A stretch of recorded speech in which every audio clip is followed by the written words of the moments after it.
जय श्री राम दोस्तों, आपका स्वागत है ममता हिंदी कहानियां चैनल में। यहाँ पर आपको मिलेंगी दिल को छू जाने वाली प्रेरणादायक कहानियां।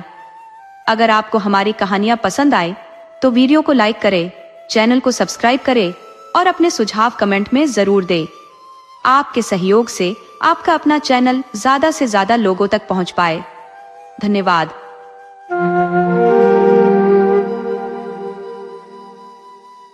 पंडित मोतीराम शास्त्री ने कमरे में कदम रखते ही अपने विशाल पेट पर हाथ फिराते हुए पंचम स्वर में यह श्लोक गुनगुनाया।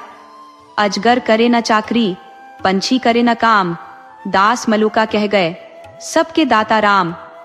सोना ने चेहरे पर उल्लास भरते हुए पूछा, कोई खास खबर है क्या जो इतने प्रसन्न दिख रहे हो? मोतीराम ने अपनी चिर परिचित शैली में बोलते हुए कहा, खबर नहीं, जीत की हुंकार समझो। आज ऐसा हाथ मारा है कि चारों ओर वाहवाही होगी। पूरे घर का निमंत्रण है, पूरे घर का। ऐसा जादू चलाऊंगा कि सब देखते रह जाएंगे। पेट महाराज अभी से बगावत पर उतारू है। सोना ने व्यंग्यात्मक लहजे में कहा, देखो कहीं पहले की तरह इस बार भी धोखा ना हो जाए। पक्का इंतजाम कर लिया है ना? मोतीराम ने अपनी मूंछों को ताव देते हुए जवाब दिया। अरे ऐसा अपशकुन मुंह से न निकालो। बड़े जब तब के बाद ये शुभ घड़ी आई है। जो भी तैयारियां करनी हो जल्दी कर लो। सोना ने मुस्कुराते हुए कहा, वो तो कर ही लूंगी। क्या मुझे इतना भी नहीं आता? उम्र भर सिर्फ घास ही थोड़े खोदी है।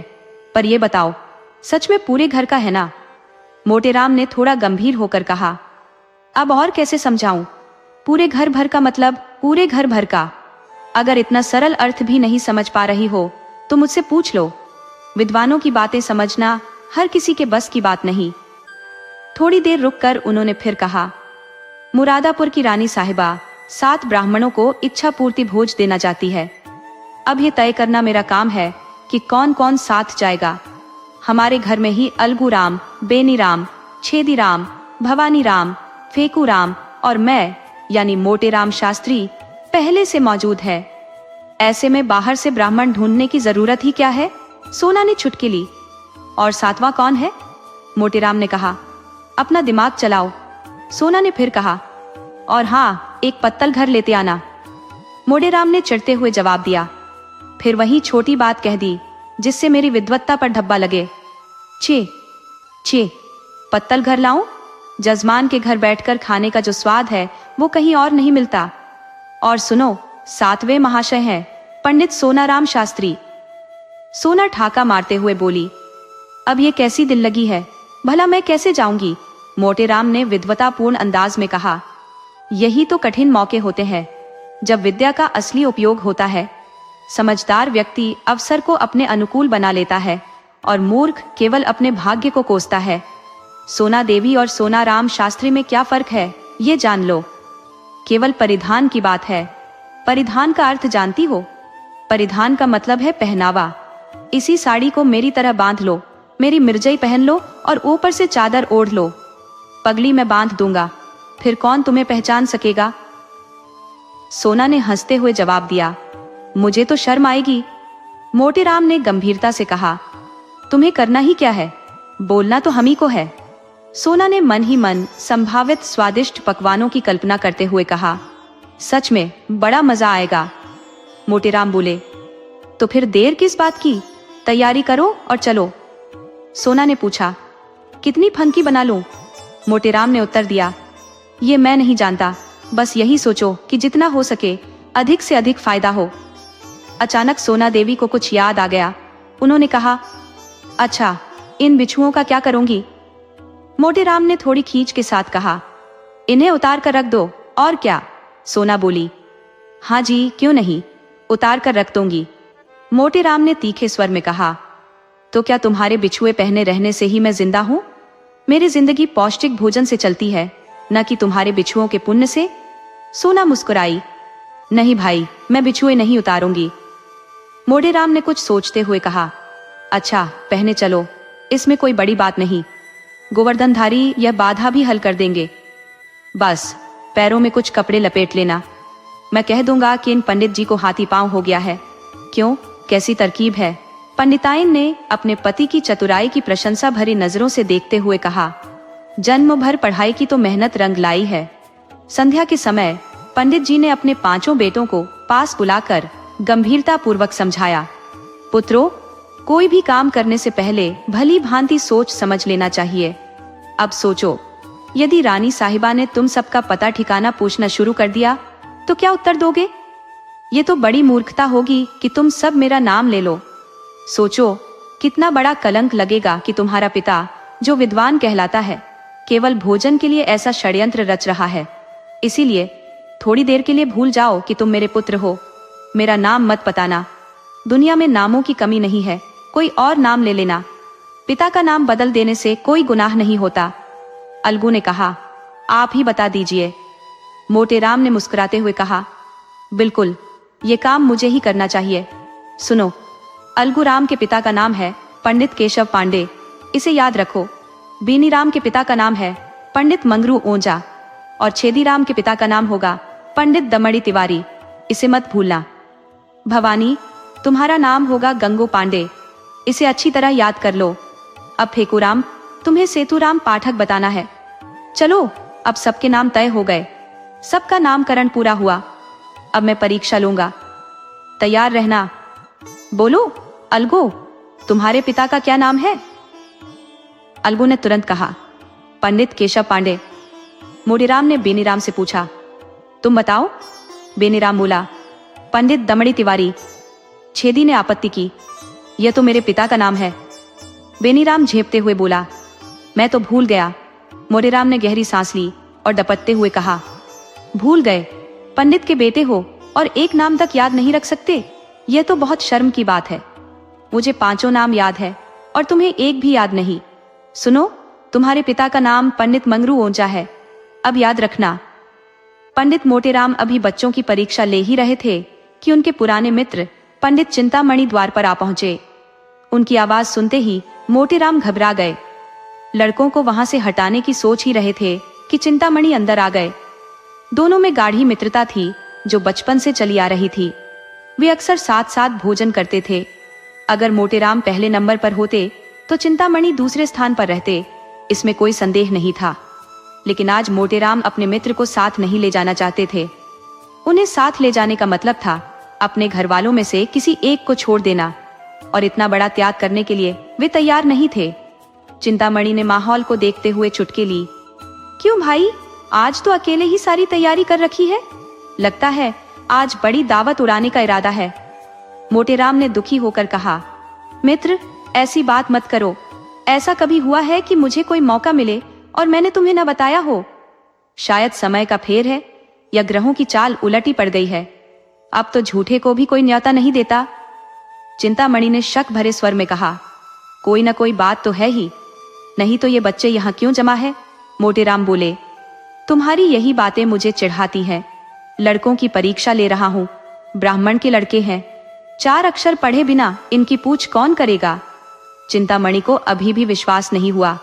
उन्होंने सोचा, बच्चों से ही असलियत पता चल सकती है। सबसे छोटे फेकूराम से पूछा, क्या पढ़ रहे हो बेटा, हमें भी सुनाओ। मोटेराम ने फेकूराम को बोलने का मौका नहीं दिया। डर था कि वह सब पोल खोल देगा। उन्होंने कहा, अभी यह क्या पढ़ेगा, दिन भर तो खेलता रहता है। फेकूराम ने भी राहत की सांस ली। उसे यह भारी जिम्मेदारी अपने नन्हे कंधों पर नहीं लेनी पड़ी। बालक ने गर्व से सीना चौड़ा करते हुए कहा, हमको तो सब याद है पंडित सेतुराम पाठक, हम सब कुछ याद कर ले और फिर भी तुम कहो कि हम हमेशा खेलते रहते हैं। ये कहकर उसने रोने का अभिनय शुरू कर दिया। चिंतामणि ने बच्चे को अपने गोद में उठा लिया और प्यार से बोले, नहीं बेटा, तुमने तो अपना पाठ बहुत अच्छा सुनाया, तुम बड़े मेहनती हो, लेकिन यह सेतुराम पाठक कौन है बेटा? यह सुनकर मोटेराम झुंझला गए और बोले, तुम भी बच्चों की बातों पर ध्यान देने लगे, किसी का नाम सुन लिया होगा। फिर उन्होंने फीको की तरफ मुड़ते हुए कहा, जा बाहर खेल। चिंतामणि अपने मित्र की असहजता को भांप गए। उन्हें समझ आ गया कि यहाँ कोई न कोई रहस्य छिपा हुआ है। उन्होंने बहुत सोच विचार किया, लेकिन सेतुराम पाठक का अर्थ समझने में असमर्थ रहे। अपने मित्र की इस चालाकी पर वे मन ही मन क्षुब्ध हो गए और बोले, ठीक है, तुम अपनी पाठशाला चलाओ, मैं चलता हूँ। आज तुम्हारी मित्रता की असल परीक्षा हो गई। चिंतामणि बाहर निकल गए। मोटेराम के पास उन्हें रोकने का समय नहीं था। वे फिर से परीक्षा लेने में लग गए। सोना ने पीछे से कहा, मना लो, रूठे हुए चले गए हैं, फिर परीक्षा ले लेना।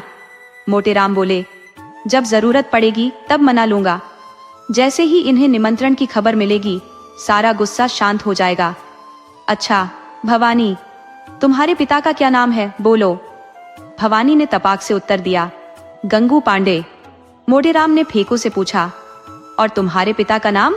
फेकू ने थोड़ी खींच के साथ कहा, अरे बता तो दिया, फिर भी कहते हैं पढ़ता नहीं हूं। मोटेराम ने हंसते हुए कहा, अच्छा हमें भी एक बार बता दो। फेकू ने जवाब दिया, सेतुराम पाठक। मोटेराम ने प्यार से कहा, बहुत बढ़िया, हमारा लड़का तो बड़ा राजा है, आज तुम्हें अपने साथ बैठाकर सबसे अच्छा खाना खिलाएंगे। सोना ने मुस्कुराते हुए कहा, हमें भी कोई नाम दे दो। मोटेराम ने शरारत भरी मुस्कान के साथ कहा, तुम्हारा नाम है पंडित मोहन सरूख सुकुल। ये सुनकर सोना शर्मा गई और सिर झुका लिया। इसके बाद सोना बच्चों को तैयार करने लगी। उधर फेको उत्साह से घर के बाहर निकल आया। पंडित चिंतामणि, जो रूठ कर बाहर चले गए थे लेकिन उत्सुकता के कारण द्वार पर ही रुके हुए थे, फेकू को देखकर मुस्कुराए।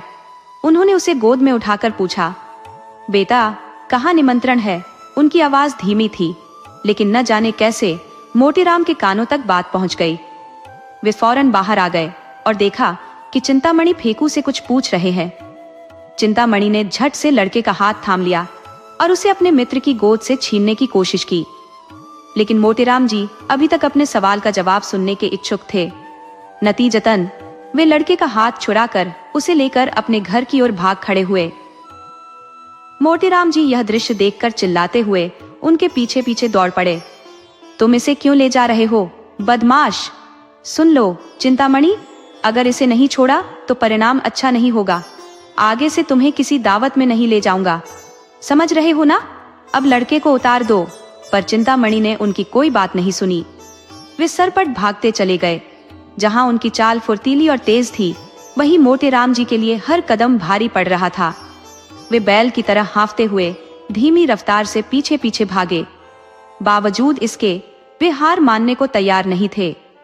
नगर में यह नजारा ऐसा लग रहा था जैसे दो जंगली गैंडे चिड़ियाघर से भागकर आपस में रेस लगा रहे हो।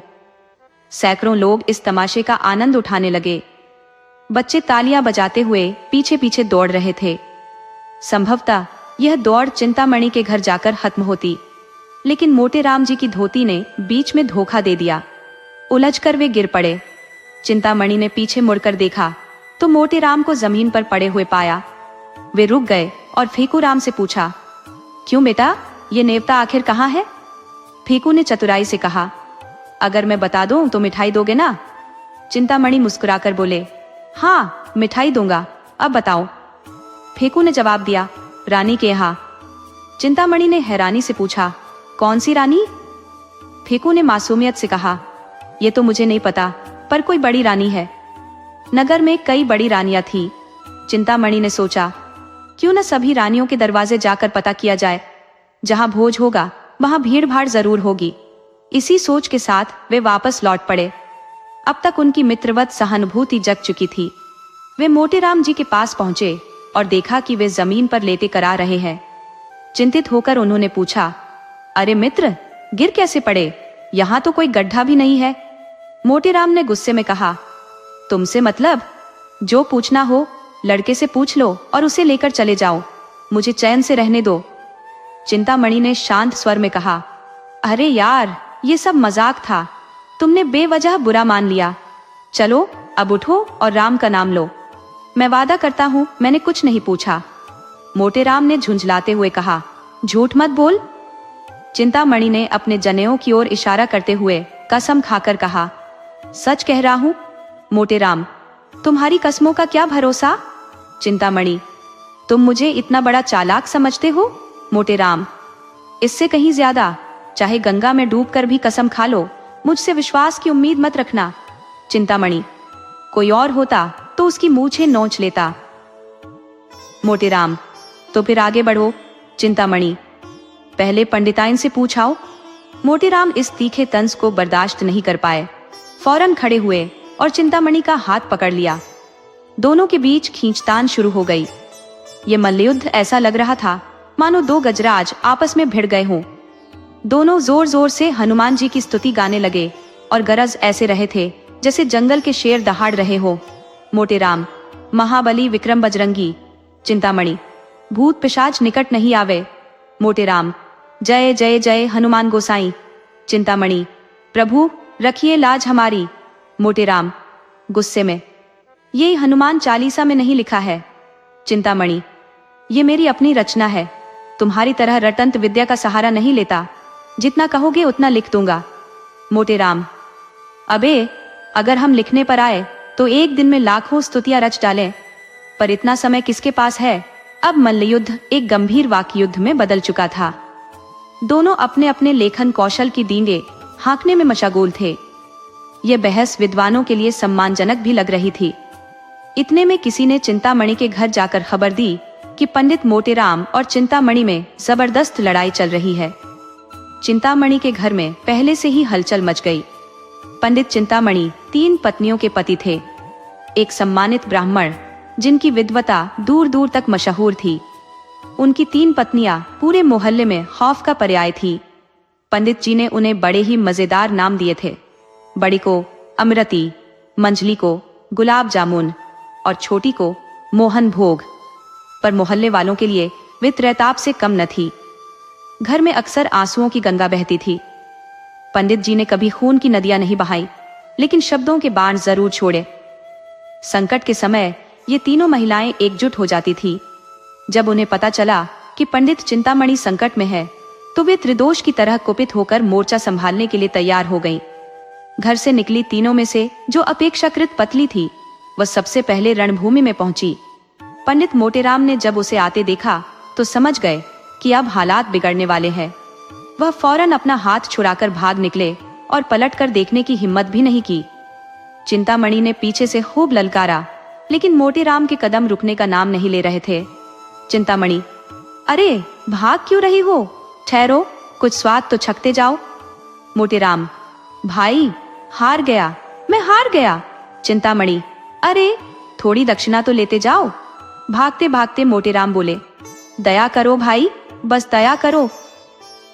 रात के 8 बजने तक मोटेराम ने स्नान और पूजा निपटाई और कहा, अब और देर नहीं करनी चाहिए। फंकी तैयार है ना? सोना, फंकी लेकर तो कब से बैठी हूँ, तुम्हें तो जैसे कोई सुध ही नहीं रहती। रात भर पूजा में मग्न रहते हो, ये भी कोई बात है? मोटेराम, मैं तुमसे कितनी बार कह चुका हूँ कि मेरे कामों में दखल मत दो। तुम नहीं समझ सकती कि देर से जाने का क्या मतलब होता है। अगर जल्दी पहुंच जाए तो लोग सोचते हैं कि लोभी है, भूखे भिखारी। इसलिए समझदार लोग थोड़ी देर करते हैं, ताकि यजमान सोचे कि पंडित जी इतने व्यस्त हैं कि भूल गए। और जब बुलाने कोई आदमी आता है, तभी जाने का असली मान होता है। समझी? अब थोड़ा फंकी दे दो। बच्चों को खिला दिया है ना? सोना, बच्चों को तो शाम को ही खिला दिया था। मोटेराम, कोई सोया तो नहीं? सोना, आज कौन सोएगा? सब भूख से चिल्ला रहे थे। 1 पैसे का चबेना मंगवा दिया था, सब छत पर खा रहे हैं। सुन रहे हो ना? ऊपर मारपीट मची हुई है। मोटेराम ने गुस्से में दांत पीसते हुए कहा, जी चाहता है तुम्हारी गर्दन मरोड़ दूं। इस समय चबेना मंगाने की क्या जरूरत थी? अब चबेना खा लेंगे तो वहां क्या खाएंगे? अरे बुद्धि का इतना भी इस्तेमाल नहीं करती। सोना ने झिझकते हुए कहा, गलती हो गई, लेकिन सब इतने कोहराम मचा रहे थे कि और कुछ सूझा ही नहीं। मोटेराम, रोने देती, रोने से भूख और बढ़ जाती। तुम्हारी हरकतों से तो आदमी शर्मिंदा हो जाए। तभी बाहर से आवाज आई, पंडित जी, महारानी बुला रही है, जल्दी चलिए और सबको साथ ले लीजिए। मोटेराम ने गर्व से पत्नी की ओर देखा और बोले, देखा, इसे कहते हैं बुलावा। अब चलने की तैयारी करो। पंडित जी बाहर आए और उस आदमी से बोले, अरे तुम बस एक पल और ना आते तो मैं कथा सुनाने चला गया होता। मुझे तो बिल्कुल याद नहीं था। चलो अब जल्दी से चलते हैं। जैसे तैसे 9 बजने तक पंडित मोटेराम अपने बच्चों के साथ रानी साहब के दरवाजे पर पहुंच गए। रानी साहब एक दमदार और प्रभावशाली महिला थी।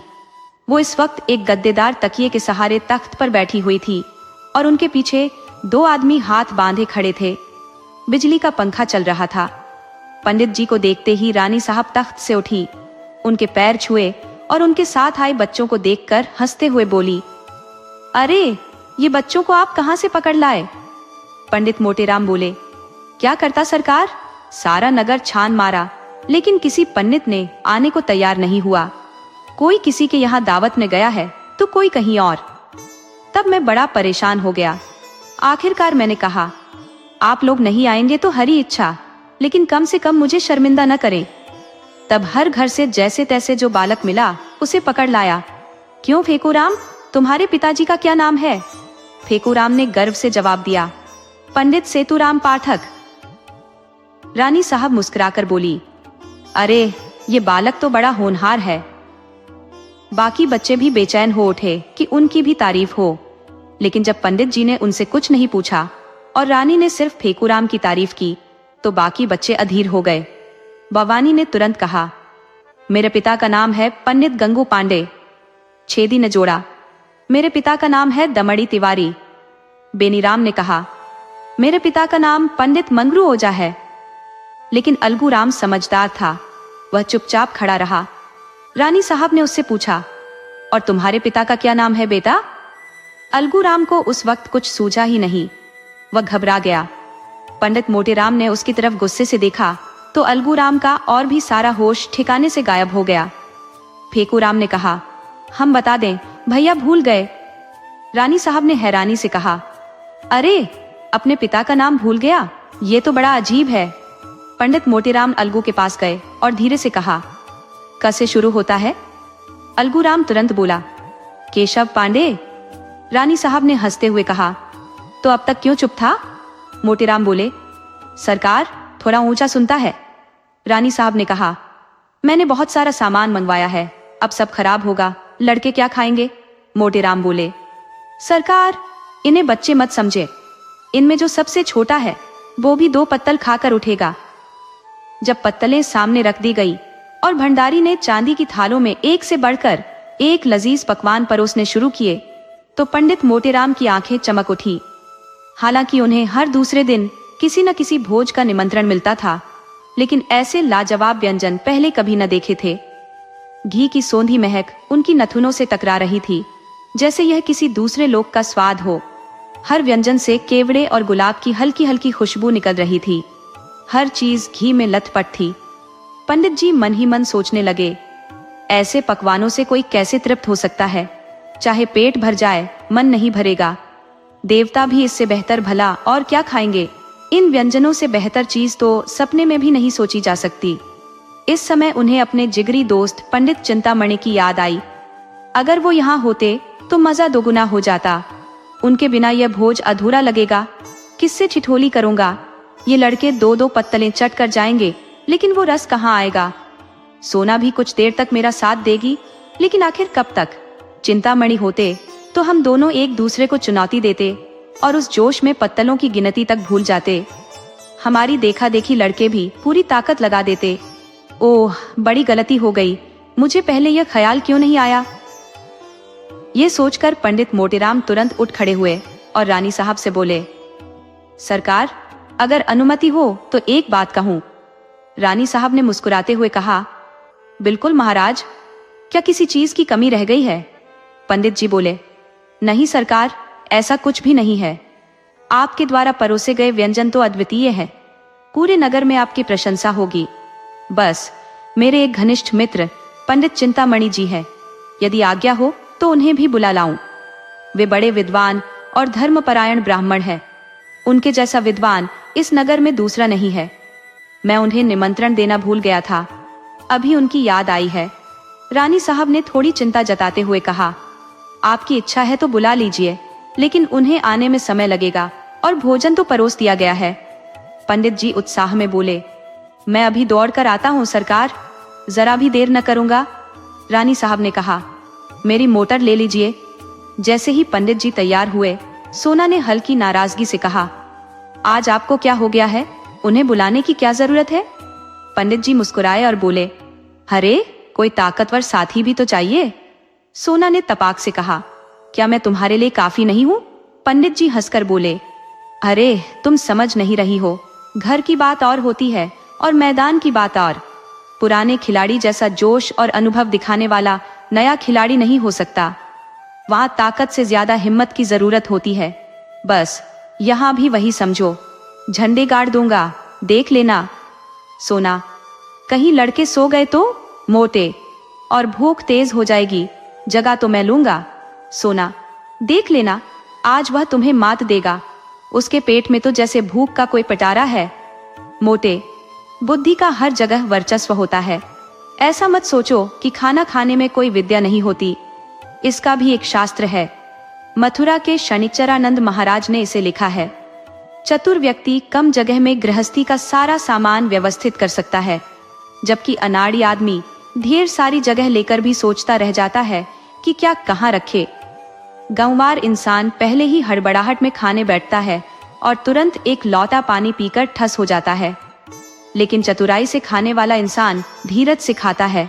उसे निवाला नीचे उतारने के लिए पानी की जरूरत नहीं पड़ती। धीमे धीमे खाने से खाना सुपाच्य भी हो जाता है। चिंतामणि, मेरे सामने क्या टिकेगा। इधर चिंतामणि अपने आंगन में उदासी में डूबे बैठे थे। जिस व्यक्ति को उन्होंने अपना परम मित्र माना था, जिसके लिए वे अपने प्राण तक अर्पित करने को तैयार रहते थे, उसी ने आज ऐसा विश्वासघात किया। विश्वासघात भी ऐसा कि उन्हें पूरी तरह उपेक्षित कर दिया। पंडित मोटेराम के घर से कुछ घटता तो नहीं था। अगर वे उन्हें साथ ले जाते तो क्या रानी साहब बुरा मान जाती। स्वार्थ जब हावी हो तो अपने पराये की परवाह कौन करता है। उन पकवानों की कल्पना मात्र से चिंतामणि का मुंह पानी पानी हो रहा था। अब तक तो थालें सज चुकी होंगी, अब भंडारी अमिरतियों से भरी थाल लेकर आ गया होगा। कितनी सुंदर, कोमल, कुरकुरी और रसीली अमिरतियां होंगी। और अब तो बेसन के लड्डू भी आ गए होंगे। कितने गोल मटोल, मेवों से ठूसे हुए, घी से चिपचिपाते लड्डू होंगे, जो मुंह में रखते ही पिघल जाते होंगे। ओह, अब तो मोहन भोग भी आ गया होगा। हाय रे भाग्य, मैं यहाँ पड़ा पड़ा गुस्से से सड़ रहा हूँ और वहां ऐसी दावत चल रही है। बड़े निर्दयी हो मोटेराम, तुमसे ऐसी निष्ठुरता की आशा नहीं थी। अमृति देवी ने समझाने की कोशिश की। तुम इतना हताश क्यों हो रहे हो, पितृपक्ष आने ही वाला है, ऐसे न जाने कितने अवसर मिलेंगे। चिंतामणि झुंझलाकर बोले, आज तो सुबह किसी मनहूस का मुंह देखकर उठा था। लाओ तो पतरा, देखो आज का समय कैसा है। अब मुझसे इंतजार नहीं होता, सारा नगर छान मारूंगा, कहीं तो उनका सुराग मिलेगा। मेरी नासिका भी दाहिनी दिशा में चल रही है। अचानक मोटर की आवाज ने सन्नाटा तोड़ा। मोटर की बत्ती से पूरे आंगन में उजाला हो गया। खिड़की से झांकते हुए उन्होंने देखा कि मोटेराम मोटर से उतर रहे हैं। एक गहरी सांस लेकर चारपाई पर जैसे ढह पड़े। मन ही मन बुदबुदाए, यह नालायक भोजन करके अब यह मेरी नाक रगड़ने आ रहा है। अमिरति देवी ने खींच कर पूछा, कौन है इतनी रात गए दरवाजा पीट रहा है। मोटे, हम हैं हम, गाली मत देना। अमिरति, अरे हट मुंह जौ से, तू कौन है। कहते हैं हम हैं हम, कौन जाने तू कौन है। मोटे, अरे मेरी आवाज भी नहीं पहचानती क्या, हम हैं तुम्हारे देवर। अमिरति, दूर हट, तेरा मुंह जल जाए, देवर बनता है, चल हट। मोटे, अरे हम हैं मोटेराम शास्त्री, क्या इतनी भी पहचान नहीं रही हो। चिंतामणि जी घर में है क्या। अमिरति ने झल्लाते हुए किवाड़ खोल दिया और व्यंग्य में बोली, अरे तुम थे तो पहले क्यों नहीं बताया। जब गालियों का पूरा थैला खा लिया तब बोल रहे हो। बोलो अब क्या है। मोटे, कुछ नहीं, चिंतामणि जी को अच्छी खबर देने आया हूँ, रानी साहब ने उन्हें याद किया है। अमिरति, खाने के बाद बुलाने का क्या मतलब है। मोटे, अभी भोजन कहाँ हुआ है। मैंने जब उनकी विद्या, कर्मठता और सच्चाई की तारीफ की तो रानी साहब मोहित हो गई। उन्होंने कहा, उन्हें मोटर पर लेकर आओ। क्या सो गए हैं। चिंतामणि जी चारपाई पर लेटे सब सुन रहे थे। मन में आया कि दौड़कर मोटेराम के पैरों पर गिर पड़े। अब तक जो भी कटु विचार उनके मन में थे सब धुल गए। एक गहरी ग्लानि महसूस हुई, आंसू बहने लगे। मोटेराम पास आकर बोले, अरे भाई आते हो या बस सोए रहोगे। चिंतामणि कराहते हुए बोले, पहले क्यों नहीं ले गए, अब जब मेरी हालत खस्ता हो गई तब आए हो, पीठ में अभी तक दर्द है। मोटे, अरे मैं तुम्हें ऐसा खाना खिलाऊंगा कि सारा दर्द छू मंत्र हो जाएगा। तुम्हारे यजमान भी ऐसे पकवानों का स्वाद नहीं चख पाए होंगे। आज मैं तुम्हें पछाड़ दूंगा। चिंतामणि, तुम बेचारे मुझे क्या पछाड़ोगे? सारा शहर छान लो, ऐसा कोई नहीं जो मेरे मुकाबले ठहरे। मुझे तो शनिचर महाराज का आशीर्वाद है। मोटे, अरे यहाँ बरसों की साधना है हमारी। ऐसे भंडारे साफ कर देते हैं कि इच्छा फिर भी बनी रहती है। खाना खाकर खड़े तक नहीं हो सकते, गाड़ी में लद कर आते हैं। चिंतामणि, तो इसमें कौन सी बड़ी बात है? यहाँ तो लोग मुझे टोकरी पर लाद कर लाते हैं। डकारें ऐसी लेते हैं जैसे बम फट रहा हो। एक बार तो खुफिया पुलिस ने बम फटने के डर से घर की तलाशी तक ले ली थी। मोटे, अरे झूठ मत बोलो, कोई इस तरह से डकार नहीं ले सकता। चिंता, अच्छा तो खुद आकर देख लो, डर कर भाग मत जाना बस। कुछ ही पल में दोनों मित्र मोटर पर सवार हो गए और गाड़ी चल पड़ी। रास्ते में पंडित चिंतामणि के मन में यह शंका उठी कि कहीं ऐसा न हो कि मुझे पंडित मोतीराम का पिछलग्गू मान लिया जाए और मेरा उचित सम्मान न हो। उधर पंडित मोतीराम को यह डर सताने लगा कि कहीं यह महाशय मेरे प्रतिद्वंद्वी न बन जाए और रानी साहब पर अपना प्रभाव न जमा ले। दोनों अपनी अपनी चालें सोचने में मशगूल थे। जैसे ही मोटर रानी साहब के भवन पर पहुंची, दोनों उतरे। अब मोटेराम की इच्छा थी कि पहले वे रानी के पास पहुंचकर यह कह दे कि पंडित को ले आया हूं। वहीं चिंतामणि सोच रहे थे कि पहले पहुंचकर रानी साहब पर अपनी छाप छोड़ दे। दोनों ने तेज कदमों से चलना शुरू किया। क्योंकि चिंतामणि हल्के फुल्के थे, वे थोड़ा आगे निकल गए। ये देखकर मोटेराम दौड़ने लगे। चिंतामणि ने भी अपनी गति बढ़ा दी। देखते ही देखते ये एक घुड़दौड़ का दृश्य बन गया। ऐसा लग रहा था मानो दो गैंडे आपस में होड़ कर रहे हों। अंत में मोटेराम हांफते हुए बोले, राजसभा में दौड़कर पहुंचना शोभा नहीं देता। चिंता, तो तुम धीरे धीरे आओ, कौन कह रहा है दौड़ने को? मोटे, जरा रुक जाओ, मेरे पैर में कांटा चुभ गया है। चिंता, तो निकाल लो कांटा, मैं तब तक आगे बढ़ता हूं। मोटे, मैं ना होता तो रानी तुम्हें पूछती भी नहीं। मोटेराम ने तरह तरह के बहाने बनाए, लेकिन चिंतामणि ने एक भी न सुनी। भवन के भीतर पहुंचने पर देखा कि रानी साहब कुछ लिख रही थी और बार बार द्वार की ओर देख रही थी। तभी पंडित चिंतामणि उनके सामने जा खड़े हुए और बोल पड़े, हे यशोदे, तू बालकेशव मुरार नामा। रानी, यह क्या? साफ साफ कहो। चिंता, सरकार को आशीर्वाद देने आया हूं।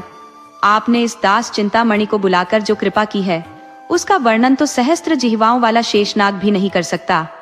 रानी, तुम ही चिंतामणि हो? और पंडित मोतीराम शास्त्री कहाँ है? चिंता, वे पीछे आ रहे हैं सरकार। मेरे बराबर कौन आ सकता है भला? वह तो मेरा शिष्य है। रानी, अच्छा, तो वे आपके शिष्य हैं?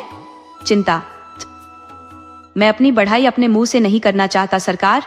विद्वानों को विनम्र होना चाहिए, लेकिन सत्य तो ये है कि दुनिया सब जानती है। सरकार, मैं बहस में पढ़ने वालों में नहीं हूँ, ये मेरी प्रवृत्ति नहीं। मेरे शिष्य अक्सर गुरु बनने की कोशिश करते हैं, लेकिन मैं मौन साधे रहता हूँ। जो हकीकत है वह सबको मालूम है। इतने में पंडित मोटेराम लड़खड़ाते और हांफते हुए वहां आ पहुंचे। उन्होंने देखा कि चिंतामणि बड़े ही शांत और गरिमामय ढंग से खड़े हैं। यह देख मोटेराम भी एक आदर्श साधु की भांति स्थिर हो गए। रानी, पंडित चिंतामणि न केवल सरल स्वभाव के हैं, बल्कि महान विद्वान भी हैं। आप उनके शिष्य हैं, फिर भी वे आपको अपना शिष्य नहीं मानते। मोटे, सरकार, मैं तो इनका दास हूँ, पूर्णतः समर्पित। चिंता, जगतारिणी, मैं तो इनका चरण धूलि मात्र हूँ। मोटे, रिपुदल संहारिणी, मैं तो इनके द्वार का कुत्ता हूँ। रानी, आप दोनों ही सम्माननीय हैं, चलिए भोजन कीजिए। सोना रानी बैठी पंडित मोटेराम के आने का इंतजार कर रही थी। उन्हें पति की इस मित्रता पर बड़ा गुस्सा आ रहा था। बड़े बच्चों की तो चिंता नहीं थी, लेकिन छोटे बच्चों के सो जाने का डर सता रहा था। वह उन्हें कहानियां सुना सुनाकर बहलाने की कोशिश कर रही थी। तभी भंडारी ने आकर कहा, महाराज चलिए। दोनों पंडित भोजनशाला में आसन पर विराजमान हो गए। फिर क्या था, बच्चे खुशी खुशी उछलते कूदते भोजनशाला में जा पहुंचे। वहां देखा कि दोनों पंडित आमने सामने बैठे, जैसे कोई महायुद्ध छेड़ने को तैयार हों। दोनों अपने अपने कौशल के प्रदर्शन हेतु उतावले हो रहे थे। चिंता।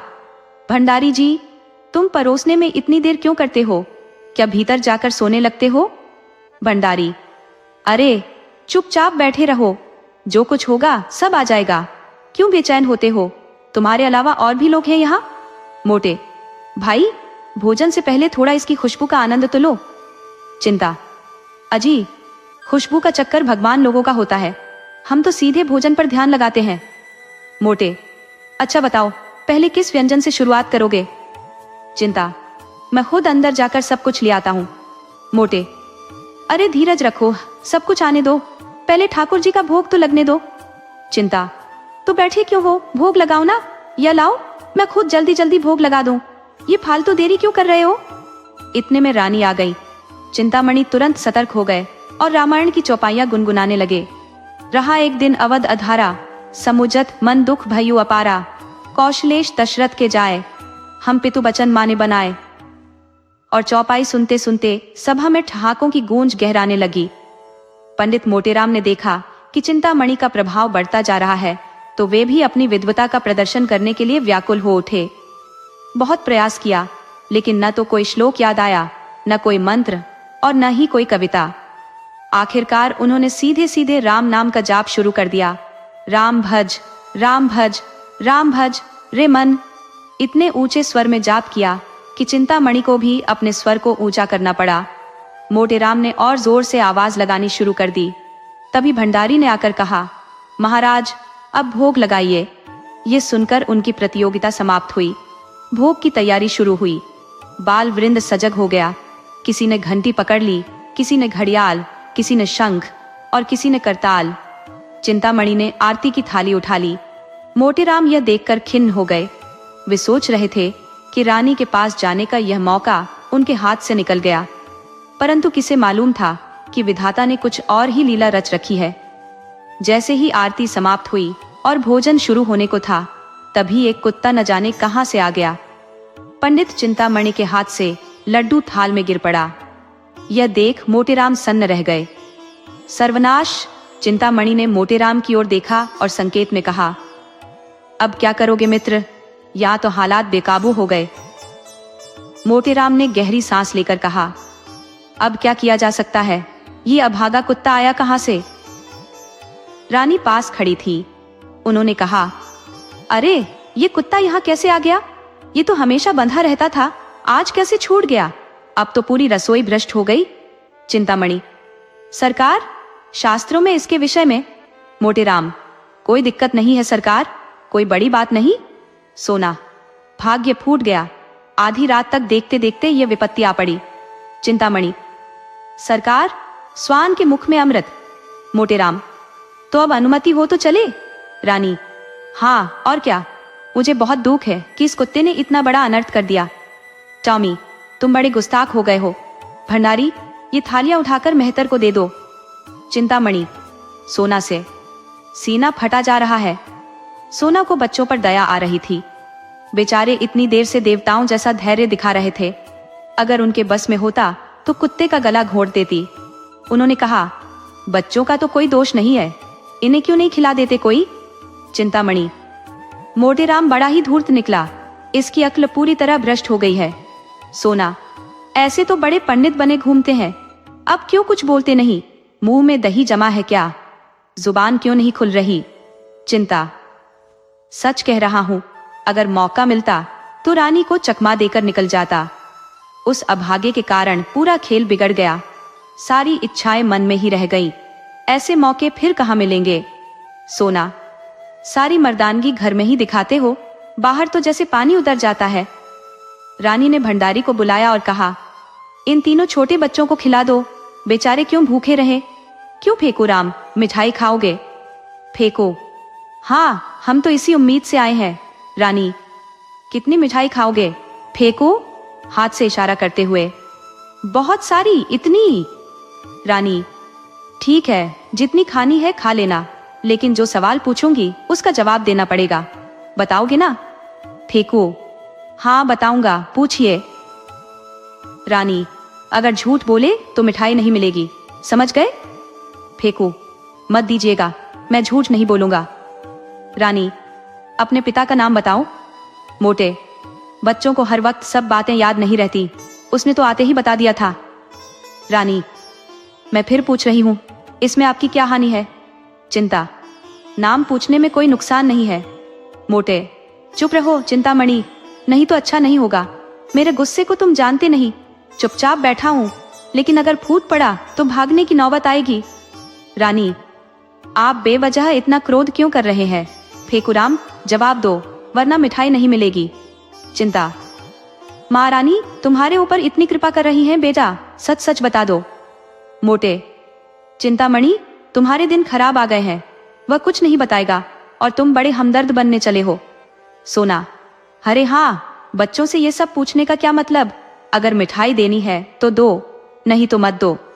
ये क्या कि पहले बाप का नाम बताओ तब मिठाई मिलेगी।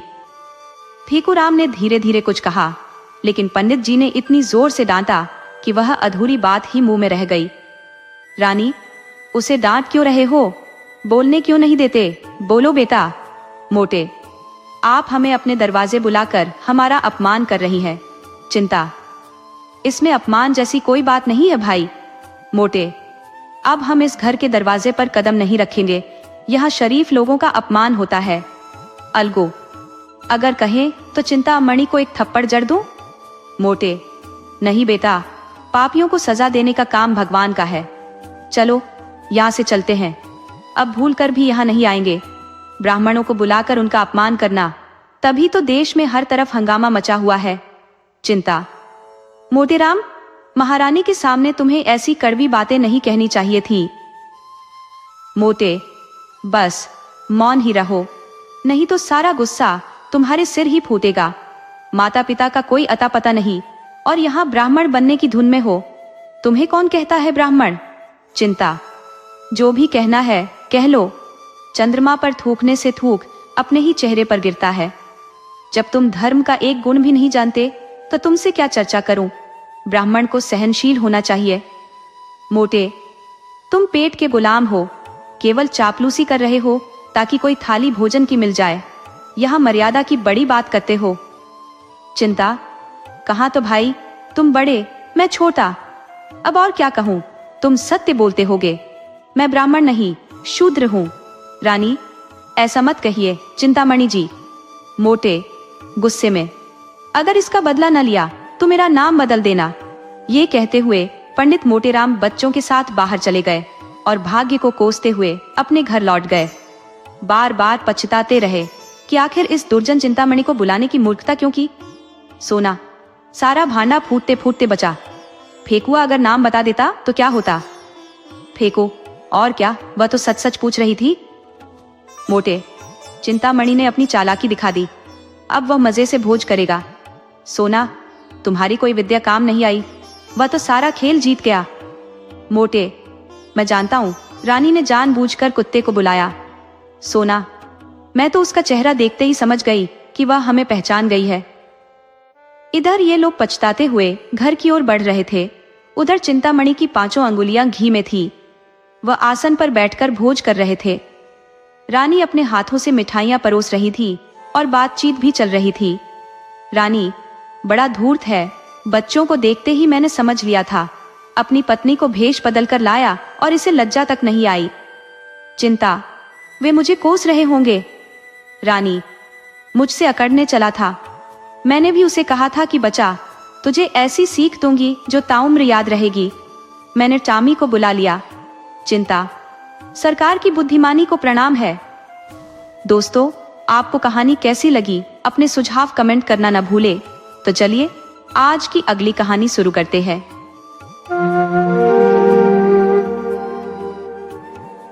दुनिया में कुछ लोग ऐसे होते हैं जो किसी के नौकर नहीं होते, फिर भी सबकी सेवा में लगे रहते हैं, जिनके पास अपना कोई निजी काम नहीं होता, मगर वे कभी भी खाली बैठने की फुर्सत नहीं निकाल पाते।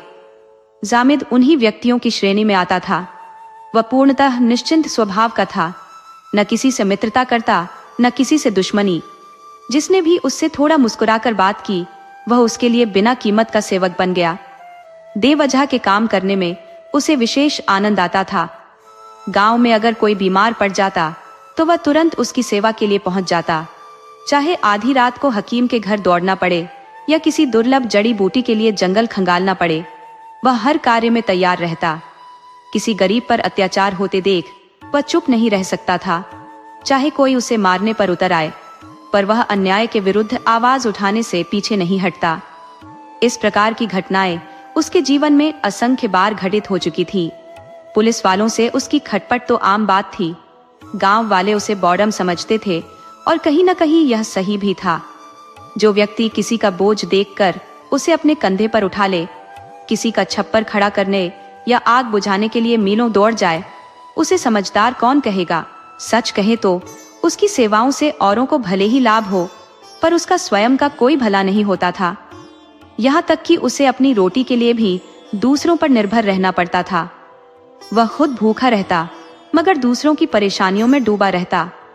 आखिरकार जब लोगों ने उसे तिरस्कृत किया और समझाया कि वह अपना जीवन व्यर्थ गवा रहा है, तब उसकी समझ में बात आई। उन्होंने कहा, तुम दूसरों के लिए अपनी जान खपाते हो, मगर कोई तुम्हारा नहीं है। अगर तुम बीमार पड़ गए तो एक घूंट पानी देने वाला भी न मिलेगा। जब तक तुम सेवा करते हो, लोग तुम्हें भीख समझकर खाना दे देते हैं, पर जिस दिन कुछ मांगने की नौबत आएगी, कोई तुमसे सीधे मुंह बात भी नहीं करेगा। ये सुनकर जामिद की आंखें खुली। उसके पास अपना कुछ भी नहीं था, न कोई सामान, न कोई साधन। एक दिन उसने अपना सामान समेटा और गांव छोड़ दिया। 2 दिन बाद वह एक बड़े शहर पहुंचा। शहर भव्य था, ऊंचे ऊंचे महल, चौड़ी और स्वच्छ सड़कें, रौनक भरे बाजार, मस्जिदों और मंदिरों की गिनती मकानों से भी अधिक प्रतीत होती थी। गांव में ऐसा कुछ भी नहीं था। वहां लोग एक साधारण चबूतरे पर नमाज पढ़ लेते थे और हिंदू पेड़ के नीचे जल अर्पित कर देते थे। लेकिन यहाँ धर्म और पूजा का ऐसा महात्म्य देखकर जामिद हैरान और प्रसन्न हुआ। उसके मन में धर्म का जितना सम्मान था, उतना किसी सांसारिक वस्तु का नहीं। वह सोचने लगा, ये लोग कितने ईमानदार और सत्यनिष्ठ होंगे। इन लोगों में कितनी करुणा, कितनी समझदारी और कितनी गहरी संवेदनशीलता होगी, तभी तो इन्हें ईश्वर ने इतना सम्मान दिया है। जामिद हर आते जाते व्यक्ति को श्रद्धा भरी दृष्टि से देखता और विनम्रता से सिर झुका देता। यहाँ के लोग उसे किसी देवता के समान लगते थे। घूमते घूमते शाम हो गई। थकावट से चूर होकर वह एक बड़े मंदिर के चबूतरे पर जा बैठा। मंदिर का आकार विशाल था, ऊपर सुनहरे कलश चमचमा रहे थे। मुख्य भवन संगमरमर की सुंदर टाइलों से सुसज्जित था, लेकिन आंगन में जगह जगह गंदगी और गोबर फैला हुआ था। जामिद को गंदगी से बेहद घिन थी। देवालय की यह दशा देखकर उसका मन कसमसाने लगा। उसने चारों तरफ नजर दौड़ाई, शायद कहीं झाड़ू मिल जाए, मगर ऐसा कुछ नहीं मिला। अंत में उसने अपने दामन का सहारा लिया और सफाई में जुट गया। थोड़ी ही देर में श्रद्धालुओं का जमघट लगने लगा। उन्होंने जामिद को चबूतरे की सफाई करते देखा तो आपस में खुसुर फुसुर करने लगे। मुसलमान तो है, शायद मेहतर हो। नहीं, मेहतर अपने कपड़ों से सफाई नहीं करता, कोई सनकी होगा। हो ना हो, उधर का कोई भेदिया है, चेहरे से तो भोला भाला दिखता है। हसन निजामी का कोई शागिर्द होगा। अजी, गोबर के लालच में सफाई कर रहा है, भटियारा जान पड़ता है। एक ने पास आकर पूछा, अरे बे, गोबर तो नहीं ले जाएगा? कहाँ से आया है? जामिद ने सहजता से उत्तर दिया, परदेसी मुसाफिर हूँ मालिक, मुझे गोबर लेकर क्या करना है? ठाकुर जी का मंदिर देखा तो सोचा बैठ जाऊं, दंदगी देखी तो लगा सफाई कर दूं। यहाँ तो धर्मात्मा लोग आते होंगे, उनका ध्यान रखना चाहिए। तू तो मुसलमान है ना? ठाकुर जी तो सबके हैं साहब, क्या हिंदू हो क्या मुसलमान। तू ठाकुर जी को मानता है? जिसने हमें पैदा किया उसे न मानूंगा तो किसे मानूंगा साहब। ये सुन भक्तों में चर्चा शुरू हो गई। देहाती लगता है, पकड़ लो इसे, कहीं भाग न जाए। जामिद को पकड़ लिया गया, लेकिन सेवा सत्कार के साथ उसे रहने के लिए एक हवादार मकान दिया गया। दिन में 2 वक्त बढ़िया भोजन मिलता। 4-5 लोग हमेशा उसके साथ रहते। जामिद को भजन गाने का शौक था और उसकी आवाज में अद्भुत मिठास थी। वह मंदिर में भजन कीर्तन करता और उसका स्वर इतना मधुर था कि लोग खींचे चले आते। भक्तों को विश्वास हो गया कि ये व्यक्ति भगवान का भेजा हुआ वरदान है। एक दिन मंदिर में बड़ा आयोजन हुआ। आंगन में शानदार व्यवस्था की गई। जामिद का सिर मुंडवा दिया गया, उसे नए वस्त्र पहनाए गए। हवन हुआ, और जामिद के हाथों से मिठाई बांटी गई। जामिद अपने मेजबानों की उदारता और उनके धर्मनिष्ठ स्वभाव का और भी अधिक कायल हो गया। ये लोग कितने सज्जन हैं, जो एक बेसहारा परदेसी की इस कदर खातिर कर रहे हैं। यही तो असली धर्म है। जामिद ने अपने जीवन में कभी ऐसा आदर सम्मान नहीं पाया था। वही सादा सा घूमने वाला नौजवान, जिसे लोग पहले अनजान और बॉर्डन समझते थे, आज भक्तों का प्रिय बन गया था। सैकड़ों लोग केवल उसकी एक झलक पाने को उमड़ पड़ते थे। उसकी विद्वता के किस्से चारों तरफ फैल गए थे। अखबारों में छप गया कि एक प्रतिष्ठित मौलवी की शुद्धि हो गई है। लेकिन सरल और सीधा सादा जामिद इस अचानक मिले आदर का राज समझ नहीं पा रहा था। इन धर्मात्मा और संवेदनशील लोगों के लिए वह क्या कुछ न करता। वह रोज पूजा करता, भजन गाता और हर काम में तन मन से जुट जाता। गांव में भी वह सत्यनारायण की कथा में भाग लेता और भजन कीर्तन करता था, मगर वहां उसे कोई खास अहमियत नहीं मिलती थी। यहाँ का माहौल बिल्कुल अलग था। लोग उसे पूजते थे, मानते थे। एक दिन वह भक्तों के साथ बैठा कुरान पढ़ रहा था कि उसकी नजर सड़क पर पड़ी। एक हट्टा कट्टा युवक, जिसने माथे पर तिलक और कंधे पर जनेऊ डाला हुआ था, एक कमजोर और बूढ़े आदमी को बेरहमी से पीट रहा था। बूढ़ा गिड़गिड़ा रहा था, रो रहा था, बार बार उसके पैर पकड़कर माफी मांग रहा था, लेकिन तिलकधारी युवक को कोई रहम न आ रहा था। ये नजारा देखकर जामिद का खून खौल उठा। वह झटपट उठकर बाहर गया और सीधे उस युवक के सामने खड़ा हो गया। क्या कर रहे हो भाई? इस बुढ़े पर क्यों हाथ उठा रहे हो? जरा भी तरस नहीं आता तुम्हें? युवक गुर्रा कर बोला। मारते मारते इसकी हड्डियां तोड़ दूंगा। आखिर इसने ऐसा क्या गुनाह किया है? जामिद ने शांत लेकिन तीखे स्वर में पूछा। इसकी मुर्गी हमारे घर में घुस आई थी और पूरा घर गंदा कर दिया। तो क्या इसने मुर्गी को सिखाया था कि जाओ घर गंदा कराओ? जामिद ने चुभते लहजे में पूछा। बूढ़ा कांपती आवाज में बोला, हुजूर, मैं उसे हमेशा बांध कर रखता हूँ। आज एक गलती हो गई, माफी चाहता हूँ, मगर ये साहब मान ही नहीं रहे। मार मार कर अधमरा कर दिया। युवक फिर चिल्लाया, अभी तो बस शुरुआत है, इसे मिट्टी में गाड़ दूंगा। जामिद ने गुस्से में कहा, मिट्टी में गाड़ोगे तो फिर खुद भी खड़े नहीं रह पाओगे, समझे? अगर दोबारा हाथ उठाया तो अच्छा नहीं होगा। युवक को अपनी ताकत पर घमंड था। उसने फिर से बूढ़े को थप्पड़ मारने के लिए हाथ बढ़ाया, लेकिन जामिद ने बिजली की फुर्ती से उसकी गर्दन पकड़ ली। दोनों में जोरदार कुश्ती होने लगी। जामिद की ताकत भी कम न थी। युवक को जब जमीन पर पटका गया तो वह चित्त होकर गिर पड़ा। उसके गिरते ही मंदिर में तमाशा देख रहे भक्तों की भीड़ दौड़ी और चारों ओर से जामिद पर वार होने लगे। जामिद को समझ नहीं आ रहा था कि ये लोग उस पर हमला क्यों कर रहे हैं। कोई कुछ पूछने का जहमत तक नहीं उठाता। तिलकधारी युवक को सबने माफ कर दिया, लेकिन हर आने वाला जामिद पर अपना गुस्सा उतार रहा था। अंततः वह थक हार कर जमीन पर निढाल हो गया। उसके गिरते ही चारों ओर बातें शुरू हो गई। धोखा दे गया, देखी इसकी जात, इन म्लेच्छों पर कभी भरोसा नहीं करना चाहिए। कौवा आखिर कौवों के ही साथ उड़ता है। इसने हमारे भरोसे का गला घोंट दिया। जब यह यहाँ आया था, इसकी हालत किसी भिखारी से भी बदतर थी। हमने इसे सम्मान दिया, आदमी बनाया, फिर भी इसकी फितरत नहीं बदली। इनकी जात का यही तो चरित्र है। भरोसा करोगे तो पछताओगे। जामिद पूरी रात सड़क के किनारे पड़ा दर्द से कराहता रहा, लेकिन उसे मार खाने का कोई गम नहीं था, क्योंकि ऐसी पीड़ाएं वह पहले भी झेल चुका था। उसे तकलीफ सिर्फ इस बात की थी कि जिन लोगों ने कल तक उसे सिर पर बिठाया था, वही आज उसे जलील करने पर क्यों आमादा हो गए। उनकी वह सज्जनता और उदारता कहाँ खो गई। उसने तो कुछ भी गलत नहीं किया था। उसने वही किया जो किसी भी इंसान को करना चाहिए था। फिर उसके साथ इतना अन्याय क्यों? सारी रात इसी उलझन में बीत गई। सुबह होते ही उसने वहां से निकलने की ठानी। थोड़ी दूर चलने के बाद उसकी मुलाकात उसी बूढ़े से हुई। बूढ़ा उसे देखते ही बोल पड़ा, खुदा की कसम भाई, तुमने कल मेरी जान बचा ली। सुना है उन जालिमों ने तुम्हें बुरी तरह पीटा। मैं तो जैसे तैसे मौके का फायदा उठाकर भाग निकला। पूरी रात सोचता रहा कि तुम कहाँ हो। यहाँ लोग रात से ही तुम्हें खोजने में जुटे हैं। काजी साहब भी रात भर तुम्हारी तलाश में थे। फिर वह गहरी सांस लेकर बोला, कल तो हम दोनों अकेले ही थे। नमाज का वक्त था और सब लोग मस्जिद में थे। अगर जरा भी भनक लग जाती तो यहाँ हजारों लठैत पहुंच जाते और उन दुश्मनों को उनकी औकात दिखा देते। अब तो मैंने 3 और मुर्गियां पाल ली है, देखता हूँ अब वह तिलकधारी पंडित क्या करता है। काजी साहब ने साफ कहा है कि अगर वह लौंडा फिर से कोई हरकत करे तो सीधी उनके पास आओ। इस बार या तो वह बच्चा यहाँ से भागेगा या उसकी हड्डी पसली चूर चूर कर दी जाएगी। बूढ़ा उसे काजी जोरावर हुसैन के दरवाजे पर ले गया। काजी साहब वजू कर रहे थे। जामिद को देखते ही उन्होंने दौड़कर गले लगा लिया और बोले, वल्लाह तुम तो हमारी आंखों की तलाश बन गए थे।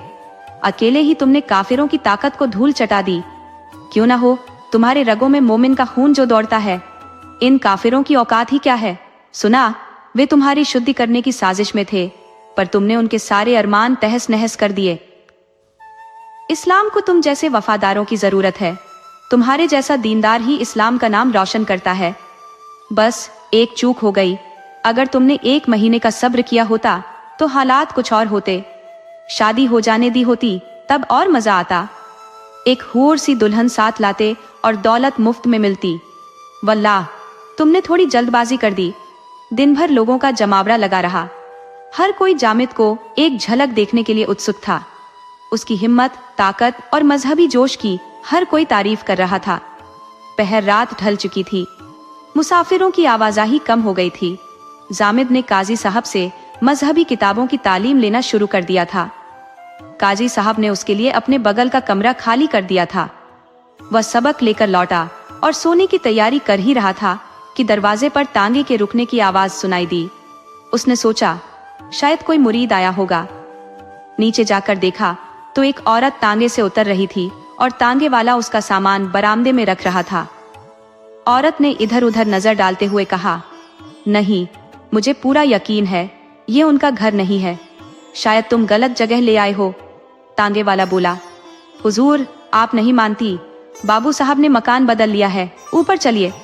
औरत थोड़ी हिचकिचाते हुए बोली, क्यों नहीं बुलाते, आवाज दो। तांगे वाला बोला, ओ साहब, जब यकीन है कि यह वही घर है तो चिल्लाने का क्या फायदा। बेचारे आराम कर रहे होंगे, उनका आराम खराब करने से क्या लाभ।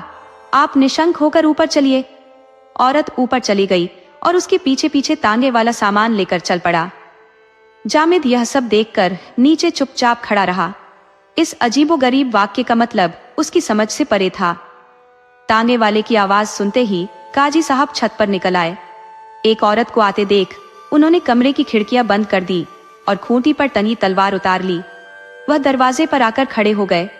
जैसे ही औरत ने सीढ़ियां चढ़कर छत पर कदम रखा, काजी साहब को देखकर ठिठक गई।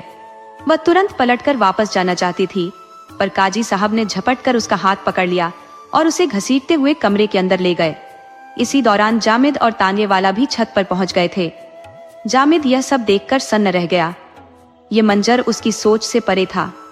एक ऐसा शख्स जिसे ज्ञान और न्याय का प्रतीक माना जाता है, आज एक अनजानी महिला पर इस कदर जुल्म डा रहा था। तांगे वाले के साथ वह भी कमरे के अंदर दाखिल हो गया। काजी साहब उस महिला के दोनों हाथ पकड़कर खड़े थे। तांगे वाले ने पीछे से दरवाजा बंद कर दिया। महिला ने गुस्से से तांगे वाले को घूरते हुए कहा, तू मुझे यहाँ क्यों लेकर आया। काजी साहब ने तलवार की धार चमकाते हुए कहा, पहले इत्मीनान से बैठो, सब कुछ साफ हो जाएगा। महिला ने तीखी आवाज में कहा, तुम तो कोई मौलवी लगते हो। क्या तुम्हारे खुदा ने तुम्हें यही सिखाया है कि दूसरों की बहू बेटियों को जबरन घर में कैद करो और उनकी इज्जत पर हाथ डालो। काजी ने सख्त लहजे में जवाब दिया, हाँ, खुदा का यही हुक्म है कि काफिरों को किसी भी तरीके से इस्लाम के रास्ते पर लाया जाए, अगर ये खुद न माने तो जबरन। महिला ने चुभते शब्दों में कहा, अगर कोई तुम्हारी बेटी या बहू के साथ यही सलूक करे तो। काजी ने ठंडे पर घिनौने स्वर में कहा, जो हमारे साथ करोगे वही हम तुम्हारे साथ करेंगे, लेकिन हम बेइज्जती नहीं करते, बस अपने मजहब में शामिल करते हैं। इस्लाम कबूल करने से इज्जत बढ़ती है, घटती नहीं। तुम लोगों ने तो हमें मिटाने की ठान रखी है, हमारी कौम को खत्म करने की कोशिश कर रहे हो, लालच और धोखे से हमें बेदीन बनाने की साजिश रच रहे हो। ऐसे में क्या हम मूक दर्शक बने रहेंगे। महिला ने गुस्से से कहा, हिंदू इस तरह का जुल्म नहीं कर सकते। शायद तुम्हारी शरारतों से तंग आकर कुछ कमजोर लोग बदला लेने पर उतर आए हों, लेकिन कोई सच्चा हिंदू ऐसा काम नहीं करता। काजी कुछ पल सोचते रहे, फिर बोले, पहले यह सच है कि ऐसी हरकतें कुछ मुसलमान शहदे किया करते थे। शरीफ लोग इसे गलत समझते थे और रोकने की कोशिश भी करते थे। तालीम और तहजीब से यह बुराई खत्म हो जाती, लेकिन अब तो पूरी हिंदू कौम हमें खत्म करने पर आमादा है। ऐसे में हमारे पास क्या रास्ता बचता है? हम कमजोर हैं, इसलिए हमें अपने वजूद को बचाने के लिए छल कपट का सहारा लेना पड़ता है। लेकिन तुम्हें डरने की जरूरत नहीं। इस्लाम औरतों के हक को जितना मानता है उतना कोई दूसरा मजहब नहीं, और मुसलमान मर्द अपनी औरतों पर जान छिड़कता है। ये मेरे नौजवान साथी जामिद हैं, काजी ने कठोर लहजे में कहा। इनके साथ तुम्हारा निकाह तय किया गया है, अब शांति से अपनी जिंदगी बसर करो। औरत ने गुस्से से झुलसती आवाज में कहा, मैं तुम्हें और तुम्हारे धर्म को घिनौना समझती हूँ। तुम एक कुत्ते से भी बदतर हो। मेरी सलाह मानो और मुझे यहाँ से जाने दो, वरना ऐसा शोर मचाऊंगी कि तुम्हारा सारा नकाब उतर जाएगा। काजी ने तल्खी से जवाब दिया, अगर जुबान खोली तो अपनी जान से हाथ धो बैठोगी, बस इतना समझ लो। औरत ने निर्भीक स्वर में कहा, इज्जत के सामने जान की कोई कीमत नहीं। तुम मेरी जान ले सकते हो, मगर मेरी आबरू पर हाथ नहीं डाल सकते। काजी ने गुस्से को दबाते हुए कहा, क्यों बेवजह जिद पर अड़ी हो? महिला दरवाजे की ओर बढ़ी और सख्त लहजे में बोली, दरवाजा खोल दो। अब तक चुपचाप खड़े जामिद ने जब देखा कि काजी ने महिला का हाथ पकड़कर उसे जबरदस्ती रोकने की कोशिश की, तो उसने बिना कुछ सोचे दरवाजा खोल दिया और दृढ़ स्वर में कहा, इन्हें छोड़ दीजिए। काजी ने गुस्से से कहा, क्या बकता है? जामिद ने शांत लेकिन खड़े लहजे में कहा, खैरियत इसी में है कि इन्हें छोड़ दीजिए। जब काजी ने महिला को छोड़ने से मना कर दिया और तांगे वाला भी उसे पकड़ने को बढ़ा, तो जामिद ने बिना किसी हिचकिचाहट के काजी को धक्का दे दिया और महिला का हाथ पकड़कर उसे कमरे से बाहर ले आया। तांगे वाला पीछा करने दौड़ा, लेकिन जामिद ने उसे इतनी जोर से धक्का दिया कि वह जमीन पर औंधे मुंह जा गिरा। एक पल के भीतर जामिद और महिला दोनों सड़क पर पहुंच गए। जामिद ने धीमी आवाज में पूछा, आपका घर किस इलाके में है? महिला ने जवाब दिया, आड़ियागंज में। जामिद ने आत्मविश्वास से कहा, चलिए मैं आपको वहां तक छोड़ आता हूं। महिला ने कृतज्ञता से कहा, इससे बड़ी नेकी और क्या होगी? आपने आज मेरी आबरू बचाई है। मैं आपकी इस दया को कभी नहीं भूलूंगी। मुझे आज यकीन हुआ कि अच्छाई और बुराई हर जगह होती है। मेरे शौहर का नाम पंडित राजकुमार है। उसी वक्त एक तांगा सड़क पर आता दिखा। जामिद ने महिला को उसमें बिठा दिया। वह खुद भी बैठने ही वाला था कि ऊपर से काजी ने लाठी फेंकी जो तांगे से टकराई। जामिद तांगे में बैठ गया और तांगा चल पड़ा। अड़ियागंज पहुंचने पर पंडित राजकुमार का घर ढूंढने में कोई कठिनाई नहीं हुई। जामिद ने आवाज लगाई तो एक घबराया हुआ व्यक्ति बाहर निकला। महिला को देखकर वह भावुक स्वर में बोले, तुम कहाँ रह गई थी इंदिरा? मैंने तुम्हें स्टेशन पर नहीं देखा। मुझे आने में देर हो गई थी। तुम्हें इतनी देर कहाँ लगी? जैसे ही इंदिरा ने घर की चौखट पर कदम रखा, उसने गहरी सांस लेते हुए कहा, यह एक लंबी कहानी है। पहले जरा सांस लेने दो, फिर सब कुछ बताती हूँ। बस इतना समझ लो कि अगर इस मुसलमान ने मेरी मदद न की होती तो मेरी इज्जत मिट्टी में मिल गई होती। इंदिरा की बात सुनकर पंडित जी के भीतर बेचैनी और भी बढ़ गई। वह जल्दबाजी में इंदिरा के साथ अंदर चले गए, लेकिन कुछ ही पल बाद वह बाहर लौटे। उनके चेहरे पर गहरी कृतज्ञता झलक रही थी। जामिद के सामने खड़े होकर उन्होंने भावुक स्वर में कहा, भाई साहब, हो सकता है आपको यह दिखावा लगे, पर मुझे इस समय आप में ईश्वर का ही रूप नजर आ रहा है। मेरी जबान इतनी समर्थ नहीं कि आपकी नेकी का धन्यवाद कर सकूं। कृपया अंदर चलकर थोड़ा विश्राम करें। जामिद ने विनम्रता से कहा, नहीं, अब मुझे इजाजत दीजिए। पंडित जी ने गंभीरता से कहा, मैं आपकी इस महानता का क्या प्रतिदान कर सकता हूँ? जामिद ने नर्म लेकिन गहरे लहजे में जवाब दिया, मेरा आपसे यही अनुरोध है कि इस घटना का बदला किसी गरीब मुसलमान से मत लीजिएगा। यही मेरी सबसे बड़ी गुजारिश है। ये कहकर जामिद खड़ा हुआ और धीरे धीरे उस सन्नाटे भरी रात में शहर की ओर बढ़ चला। उस शहर की जहरीली फिजा में उसका दम घुट रहा था। वह जल्द से जल्द इस माहौल से निकलकर अपने गांव पहुंचना चाहता था। वह गांव जहां धर्म का मतलब सहानुभूति, प्रेम और मेलजोल था, अब उसे मजहब और उसके तथाकथित ठेकेदारों से सख्त नफरत हो चुकी थी। दोस्तों, आपको कहानी कैसी लगी? अपने सुझाव कमेंट करना न भूले। तो चलिए आज की अगली कहानी शुरू करते हैं।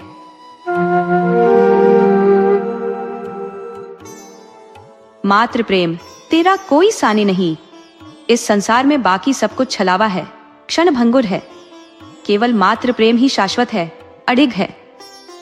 3 दिन हो गए थे। सुखिया के मुंह में न तो अन्न का एक कण गया था और न पानी की एक बूंद। उसकी निगाहें बस पुआल पर लेटे अपने नन्हे से लाल पर टिकी थी, जो दर्द से कराह रहा था। 3 दिनों से उसकी आंखें भी नहीं खुली थी। कभी सुखिया उसे अपनी गोद में उठा लेती तो कभी थककर वापस पुआल पर सुला देती। इस चंचल हंसते खेलते बच्चे को अचानक क्या हो गया, ये कोई बता नहीं पाता था। ऐसी हालत में सुखिया को भूख प्यास कहाँ महसूस होती। उसने एक बार पानी का घूंट भरने की कोशिश की थी, लेकिन वह कंठ से नीचे नहीं उतर सका। उसकी बदकिस्मती की कोई सीमा नहीं थी। साल भर के भीतर 2 मासूमों को वह गंगा में समर्पित कर चुकी थी। पति का साया तो पहले ही सर से उठ चुका था। अब इस अनाथ के जीवन का इकलौता सहारा यही बालक था। लेकिन क्या ईश्वर इस अंतिम आश्रय को भी छीन लेना चाहते हैं? ऐसा सोचते ही सुखिया की आंखों से आंसू बह निकलते। वह अपने बच्चे को एक पल के लिए भी अकेला नहीं छोड़ती थी। जहां जाती उसे साथ ले जाती। घास छीलने जाए या बाजार में बेचने, बालक उसकी गोद में ही होता। उसने उसके लिए छोटी सी खुरपी और एक नन्ही सी टोकरी बनवा दी थी। जियावन अपनी माँ के साथ घास काटता और गर्व से कहता, अम्मा, हमें बड़ी सी खुरपी दिला दो, हम बहुत सारी घास काटेंगे। तुम द्वारे पर बैठना, अम्मा, मैं सारा घास बेच लाऊंगा। माँ प्यार से पूछती, मेरे लिए क्या क्या लाओगे बेटा? जियावन लाल लाल साड़ियों का वादा करता और अपने लिए बहुत सारा गुड़ लाने की बात करता। वही मासूम बातें अब सुखिया के दिल में कांटों की तरह चुभ रही थी। जो भी बच्चे को देखता यही कहता कि किसी की नजर लग गई है। लेकिन किसकी नजर? इस बेचारी विधवा का इस संसार में कौन दुश्मन होगा? अगर नाम पता चल जाता तो सुखिया खुद उसके पैरों पर गिरकर मिन्नत करती और अपने बच्चे को उसकी गोद में रख देती। क्या वह दया से पिघल नहीं जाता? लेकिन नाम बताने वाला कोई नहीं था। रात का 3रा पहर बीत चुका था। चिंता और बेचैनी में घिरी सुखिया का मन बेतहाशा इधर उधर दौड़ रहा था। वह किस देवी देवता से प्रार्थना करे, किससे मदद मांगे? इसी उधेड़बुन में उसे थोड़ी झपकी आ गई। उसने सपना देखा कि उसका स्वामी आया है। वह बच्चे के सिरहाने खड़ा है, सिर पर हाथ फेरते हुए कहता है, रो मत सुखिया, तेरा लाल ठीक हो जाएगा। सपने में वह ठाकुर जी की पूजा की बात कहकर चला गया। सुखिया की आंखें खुली तो उसे यकीन हो गया कि उसके पति ही उसे दर्शन देकर गए हैं। उनके प्रेम और भरोसे से उसका मन हौसले से भर गया। उसने अपने बेटे जियावन को गोद में उठाया और आसमान की ओर देखकर बोली, हे भगवान, मेरे बच्चे को अच्छा कर दो। मैं आपकी पूजा करूंगी, मुझ अनाथ पर दया करो। जैसे ही उसने यह प्रार्थना की, जियावन ने अपनी आंखें खोली और धीमी आवाज में पानी मांगा। सुखिया दौड़कर कटोरे में पानी लाई और उसे पिला दिया। पानी पीकर जियावन ने पूछा, अम्मा, ये रात है या दिन? सुखिया मुस्कुराई और बोली, बेटा, अभी रात है। तुम्हारा जी कैसा है? जियावन ने कहा, अम्मा, अब मैं ठीक हो गया। सुखिया की आंखें खुशी से चमक उठी। भगवान करे ऐसा ही हो। कुछ खाने का मन है? उसने पूछा। जियावन ने मासूमियत से कहा, थोड़ा सा गुड़ दे दो। सुखिया ने समझाया, गुड़ अभी मत खाओ बेटा, ये तुम्हारे लिए सही नहीं है। खिचड़ी बना दूं? लेकिन जियावन ने जिद की, नहीं अम्मा, बस थोड़ा सा गुड़ दे दो, तेरे पैर पड़ता हूं। सुखिया उसके इस मासूम जिद को टाल न सकी। उसने गुड़ निकालकर उसके हाथ में दिया और जैसे ही हांडी का ढक्कन लगाने गई, बाहर से किसी ने आवाज दी। किवाड़ खोलने के लिए वह बाहर चली गई। इसी बीच जियावन ने गुड़ की 2 पिंडियां और निकालकर चट कर ली। दिन भर जियावन की तबीयत ठीक रही। उसने खिचड़ी खाई और थोड़ा बहुत घर के बाहर जाकर बच्चों को खेलते हुए देखकर मन बहलाया। सुखिया ने सोचा कि अब उसका बेटा ठीक हो गया है। उसने मन ही मन तय किया कि 2-3 दिन में जब पैसे हाथ में आएंगे तो वह ठाकुर जी की पूजा करने जाएगी। लेकिन शाम ढलते ढलते जियावन फिर से मुरझा गया। सुखिया का दिल बेचैन हो उठा। उसे लगा कि कि पूजा में देरी करने का ही नतीजा है।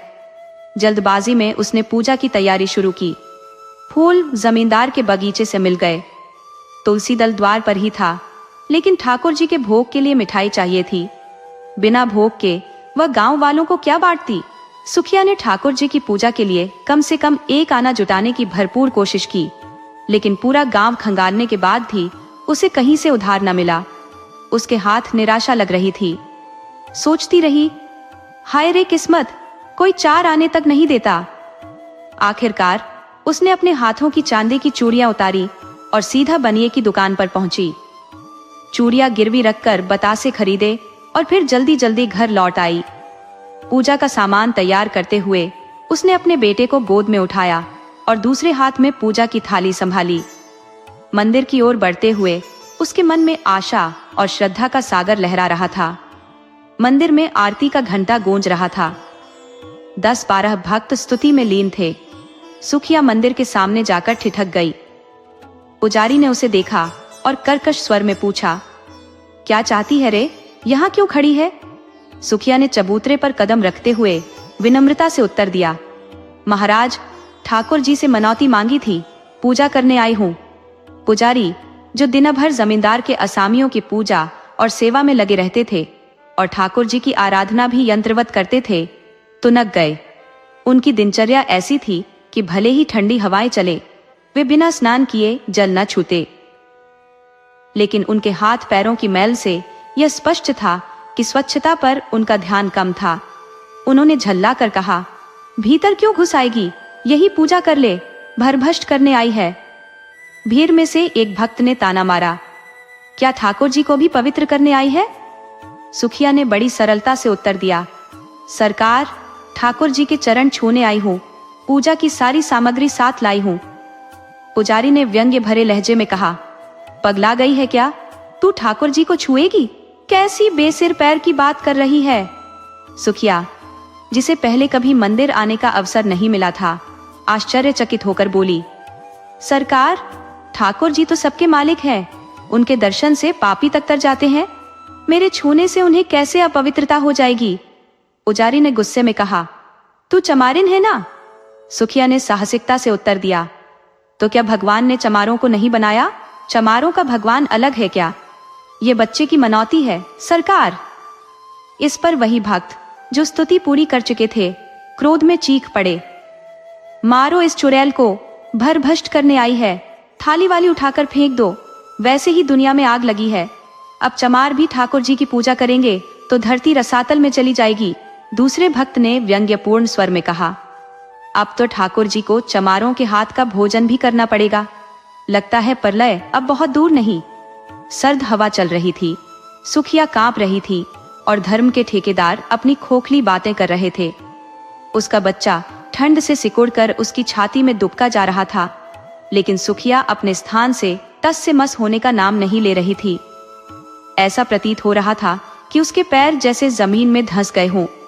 उसके मन में बार बार यह विचार उठता कि जाकर ठाकुर जी के चरणों में गिर पड़े। क्या ठाकुर जी केवल इन अमीरों के हैं? हम गरीबों का उनसे कोई नाता नहीं?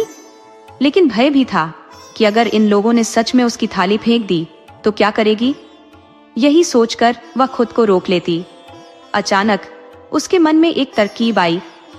वह कुछ दूर हटकर एक पेड़ के नीचे अंधेरे में छिप गई और भक्तों के जाने का इंतजार करने लगी। आरती और स्तुति के बाद भक्तगण देर तक श्रीमद् भागवत का पाठ करते रहे। इधर पुजारी चूल्हा जलाकर खाना पकाने में जुट गए। चूल्हे के सामने बैठकर हूं हूं की आवाज निकालते और बीच बीच में कुछ कटाक्ष भी करते। 10 बजते बजते कथा समाप्त हुई और सभी भक्त धीरे धीरे अपने अपने घर लौट गए। अब मंदिर में केवल पुजारी रह गए। इस अवसर को देखकर सुखिया फिर मंदिर के बरामदे के सामने जाकर खड़ी हो गई। पुजारी, जो भोजन पकाते हुए मधुर गंध और स्वाद की कल्पना में मग्न थे, ने आहट पाकर सिर उठाया।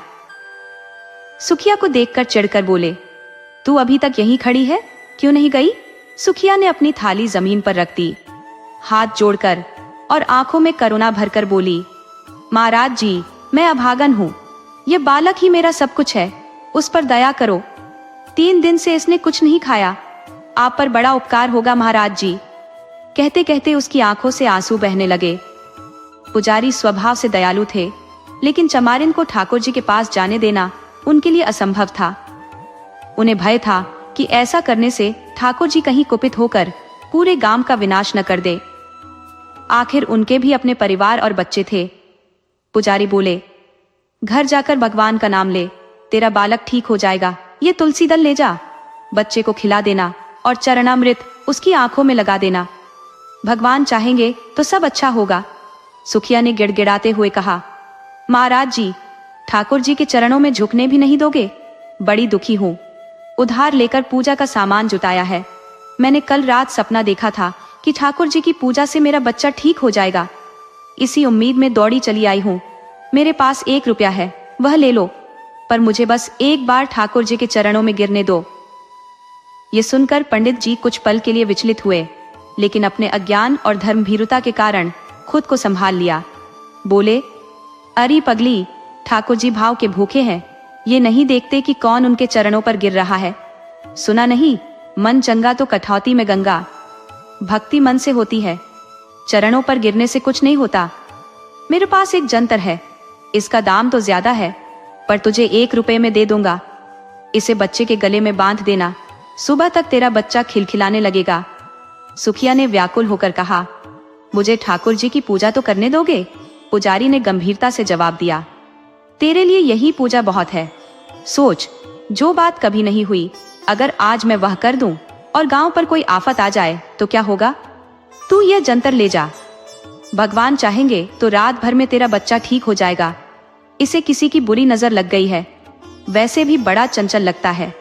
सुखिया ने दुखी स्वर में कहा, जब से इसे बुखार है, मेरा चयन छिन गया है। पुजारी ने दिलासा दिया, बड़ा होनहार बालक है, भगवान इसे ठीक कर देंगे तो तेरे सारे दुख मिट जाएंगे। ये यहाँ खेलने आता था, 2-3 दिन से नहीं दिखा, तभी समझा था कुछ गड़बड़ है। सुखिया ने सवाल किया, पर इसे बांधूंगी कैसे महाराज? पुजारी ने सुझाया, मैं इसे कपड़े में बांध देता हूँ, बस गले में पहना देना। अब तो इस समय नया कपड़ा कहाँ खोजेगी? सुखिया के पास 2 कड़े थे जो उसने गिरवी रखे थे। एक पहले ही टूट चुका था, दूसरा उसने पुजारी को दिया और जंतर लेकर अपने मन को बहलाते हुए घर लौट आई। घर पहुंचकर उसने बच्चे के गले में जंतर बांध दिया, लेकिन जैसे जैसे रात बीतने लगी, बच्चे का बुखार और बढ़ता गया। यहाँ तक कि तड़के 3 बजे उसके हाथ पैर ठंडे पड़ने लगे। घबराकर सुखिया ने सोचा, हाय, मैं व्यर्थ ही डरती रही और बिना ठाकुर जी के दर्शन किए लौट आई। अगर मैं अंदर चली जाती और भगवान के चरणों पर गिर पड़ती तो कौन मेरा क्या कर लेता? यही ना, लोग मुझे धक्के देकर बाहर निकाल देते, शायद मारते भी, पर कम से कम मेरी पूजा तो पूरी हो जाती। अगर मैं ठाकुर जी के चरणों में बच्चे को लिटा देती और अपने आंसुओं से चरणों को भिगो देती, तो क्या दयालु भगवान मुझ पर कृपा नहीं करते? वह तो दीनों के रक्षक हैं। क्या मेरे दुख से उनका हृदय न पिघलता? यह ख्याल आते ही सुखिया का मन व्याकुल हो उठा। अब विलंब का प्रश्न नहीं था, वह जरूर जाएगी, चरणों पर गिरेगी और रोते रोते अपना दुख कहेगी। उसकी इस निराशा भरी दुनिया में अब ठाकुर जी ही आखिरी आसरा थे। अगर मंदिर के दरवाजे बंद होंगे तो वह ताले तोड़ डालेगी। ठाकुर जी क्या किसी की संपत्ति है जिन्हें कैद किया जा सके? रात के 3 बज चुके थे। सुखिया ने बच्चे को कंबल में लपेटकर अपनी गोद में लिया, दूसरे हाथ में पूजा की थाली उठाई और मंदिर की ओर चल पड़ी। जैसे ही वह घर से बाहर निकली, ठंडी हवा के झोंकों ने उसकी हिम्मत पर चोट की। उसके कदम शिथिल हो रहे थे और ठंड उसके दिल को कंपा रही थी। चारों ओर गहरा अंधकार था। मंदिर तक का रास्ता करीब 2 फरलांग का था, जो घने पेड़ों के नीचे नीचे होकर जाता था। रास्ते में एक तरफ पोखरा था, जहां एक धोबी की मौत हुई थी। दूसरी ओर बांस की कोठियां थी, जिन्हें लोग भूत प्रेतों का अड्डा मानते थे। चारों ओर खेत थे जो सन्नाटे में डूबे हुए थे। रास्ते में अचानक गीदड़ों की भयानक आवाजें सुनाई देने लगी। सुखिया डर के मारे कांपने लगी। यदि उसे लाखों रुपये मिलते तो भी वह इस समय यहाँ आने की हिम्मत न करती, मगर बच्चे के लिए उसकी ममता ने डर को दबा दिया। वह बुदबुदाती जा रही थी, हे भगवान, अब बस तुम्हारा ही सहारा है। मंदिर पहुंचते ही उसने लोहे की जंजीर टटोली। दरवाजे पर ताला जड़ा हुआ था। पुजारी जी बरामदे से लगी अपनी कोठरी में बंद सो रहे थे। चारों ओर सन्नाटा था। सुखिया ने नीचे से एक ईंट उठाई और ताले पर जोर जोर से मारने लगी। पता नहीं उसके नाजुक हाथों में इतनी ताकत कहां से आ गई थी। कुछ ही प्रहारों में ताला और ईंट दोनों टूटकर गिर पड़े। सुखिया ने झट से दरवाजा खोला और अंदर जाने लगी। तभी पुजारी हड़बड़ाते हुए बाहर निकल आए। उन्होंने चोर चोर चिल्लाते हुए गांव की ओर दौड़ लगा दी। जाड़े के मौसम में लोग आधी रात के बाद ही जाग जाते हैं। शोर सुनकर कई लोग लालटेने लेकर दौड़ पड़े और चिल्लाने लगे, कहाँ है, कहाँ है, किधर गया? पुजारी, मंदिर का दरवाजा खुला पड़ा था। मैंने भीतर से खटखटाने की ध्वनि सुनी। अचानक सुखिया बरामदे से निकलकर चबूतरे पर आ खड़ी हुई और बोली, चोर नहीं हूं, मैं हूं। ठाकुर जी की पूजा करने आई थी। अभी तो भीतर कदम भी नहीं रखा और आप लोग हो हल्ला मचाने लगे। पुजारी ने गंभीरता से कहा, यह तो अनर्थ हो गया। सुखिया ने मंदिर में प्रवेश करके ठाकुर जी को अपवित्र कर दिया।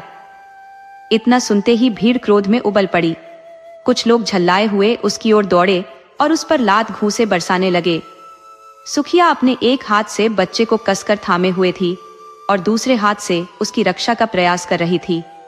अचानक एक बलिष्ठ ठाकुर ने इतनी जोर से धक्का दिया कि बच्चा उसके हाथ से छूटकर जमीन पर गिर पड़ा। लेकिन बच्चा न रोया, न चीखा और न ही सांस ली। सुखिया भी जमीन पर गिर पड़ी थी। जब वह लड़खड़ाते हुए उठी और बच्चे को गोद में लिया तो उसके चेहरे पर नजर पड़ी। ऐसा प्रतीत हुआ जैसे पानी पर परछाई तैर रही हो। उसके मुंह से एक दारुण चीख निकल पड़ी। उसने बच्चे का माथा छू कर देखा। उसका पूरा शरीर ठंडा हो चुका था। सुखिया ने एक गहरी सांस ली और खड़ी हो गई। उसकी आंखों में आंसू नहीं आए। उसका चेहरा क्रोध की ज्वाला से लाल हो उठा। उसकी आंखों से जैसे अंगारे बरसने लगे।